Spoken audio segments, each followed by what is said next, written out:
Marrakech la rose, Marrakech la perle rouge, Marrakech la ville ocre, ces surnoms flatteurs en apparence ne sont pas aussi anciens qu'on le croit ni aussi innocents qu'on le pense. Ce sont les fruits d'une projection récente forgée au début du XXe siècle, un imaginaire orientaliste qui a transformé Marrakech d'une ville impériale, d'un carrefour commercial international, d'une cité-jardin, une ville exotique, une destination touristique et aujourd'hui un territoire perçu comme un terrain de spéculation immobilière. Ces surnoms, bien intentionnés peut-être au début, lui font tort car ils font oublier l'essentiel. Marrakech fut d'abord verte, une ville-jardin, une cité-jardin pensée dès son origine comme un paysage agricole, hydrique, spirituel et communautaire. Une ville fondée pour être la capitale du vaste empire marocain. Avant le XXe siècle, les voyageurs étrangers qui découvraient Marrakech étaient frappés par la luxuriance de ses jardins et la présence omniprésente de l'eau. Son paysage verdoyant, fait d'oliviers, d'agrumes, de figuiers ou de palmiers dattiers les émerveillait. Et le langage lui-même en dit long.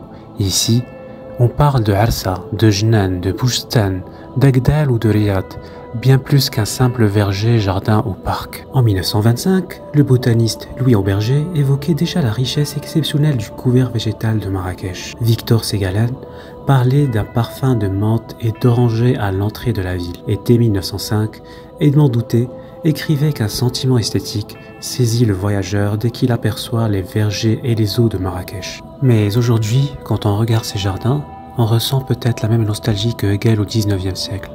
Lorsqu'il écrivait « Il est déprimant de savoir que tant de splendeur, tant de belle vitalité a dû périr, et que nous marchons au milieu des ruines. » Depuis le classement de la Médina par l'UNESCO en 1985, beaucoup attendaient des chantiers de sauvegarde. Mais 40 ans plus tard, le constat est amer. La palmeraie, organe vital, s'étiole, les jardins historiques reculent, la Médina est défigurée et dégradée. Ce sont des gestes souvent inconscients, portés par le vide juridique, un contrôle laxiste ou une vision court-termiste, mais malheureusement ces attitudes ont un impact profond sur le long terme, sur l'âme même de la ville. Et aujourd'hui, à l'horizon 2030, la Coupe du Monde de football vient tout accélérer. Le tourisme de masse transforme la ville, la Médina devient un parc à thème, les riads se transforment en Airbnb de luxe, les oliviers, les figuiers cèdent la place à des Washingtoniens décoratifs, le centre historique devient un décor Instagram, les sons sont filtrés, les odeurs stylisées, les jardins ne sont plus vécus, ils sont photographiés. D'ailleurs, certains professionnels du tourisme appellent maladroitement la Médina les souks, comme si elle n'était que marchande. Et dans cette économie du visuel, une culture entière disparaît. Qui peut aujourd'hui encore nous parler de ce qu'est une Pahira, Jnan ou Arsa? Qui parle encore des anciens jardiniers, des conteurs, des femmes qui transmettaient des gestes ancestraux et saisonniers? Ce sujet me touche profondément, surtout depuis que j'ai assisté à la Zahria, la distillation de bigaradier organisée par l'association Mouniat Marrakech. Ce jour-là, on parlait de mots, de mémoire, de gestes, d'artisanat, de savoir-faire, mais aussi de gentrification, de politique de l'eau, de résistance silencieuse et de jardins en sursis.